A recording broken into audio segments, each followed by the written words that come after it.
లక్ష్మీకాంత్ అన్న మాట్లాడుతాడు.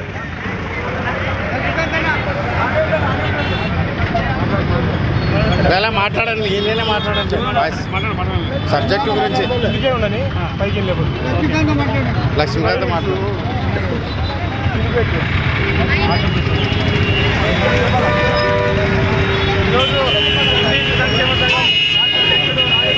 నాయకత్వంలో ఈరోజు పూలే విగ్రహం గారి నుంచి కర్నూలు కలెక్టరేట్ కార్యాలయం వరకు గాంధీ విగ్రహం వరకు ఎంపీసీల ఆత్మగౌరవ ర్యాలీని ఇక్కడ తీయడం జరిగింది.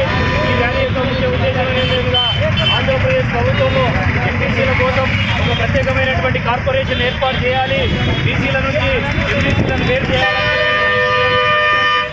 బీసీ వృత్తులు పరిస్థితి ఉంది. కాబట్టి బీసీ వృత్తులన్నింటినీ ప్రోత్సహించాలా, బీసీ వృత్తులకు ప్రత్యేకమైనటువంటి శిక్షణ ఏర్పాటు చేసి వాళ్ళ కోసం ఏర్పాటు చేయాలని చెప్పి కూడా ప్రభుత్వాన్ని డిమాండ్ చేస్తున్నాం. ఎంపీసీ కార్పొరేషన్తో పాటు ఎంపీసీలకు అన్ని రకాలైనటువంటి రాజకీయ పదవులు కూడా కల్పించాలని చెప్పి కూడా ప్రభుత్వాన్ని విజ్ఞప్తి చేస్తున్నాం. ఈరోజు ఎంపీసీల కోసము ఉచిత విద్యను కూడా ఏర్పాటు చేయాలి. బీసీలో ఉన్నటువంటి కొన్ని కులాలు మాత్రమే అన్ని రంగాల్లో అనుభవిస్తున్నారు. ఎంపీసీలు మాత్రం ఓట్లు చేసే యంత్రాలుగా పనిచేసేటువంటి యంత్రాలుగా మాత్రమే మిగిలిపోతున్నారు. కాబట్టి ఎంపీసీల వాటా ఎంపీసీలకు లభ్యం కావాలని చెప్పి మేము ప్రభుత్వాన్ని డిమాండ్ చేస్తున్నాం.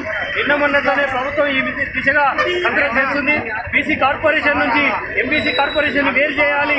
ఎక్కడి కులాలనెక్కడ ఆ కులాల ఆర్థిక చేయూత కోసం ప్రభుత్వాలు కృషి చేయాలని చెప్పి కూడా ప్రభుత్వాన్ని విజ్ఞప్తి చేస్తున్నాం. నా పేరు బత్తుల లక్ష్మీకాంతయ్య, ఆంధ్రప్రదేశ్ వడ్డేర సంఘం రాష్ట్ర అధ్యక్షుడు. Thank you. మాట్లాడతా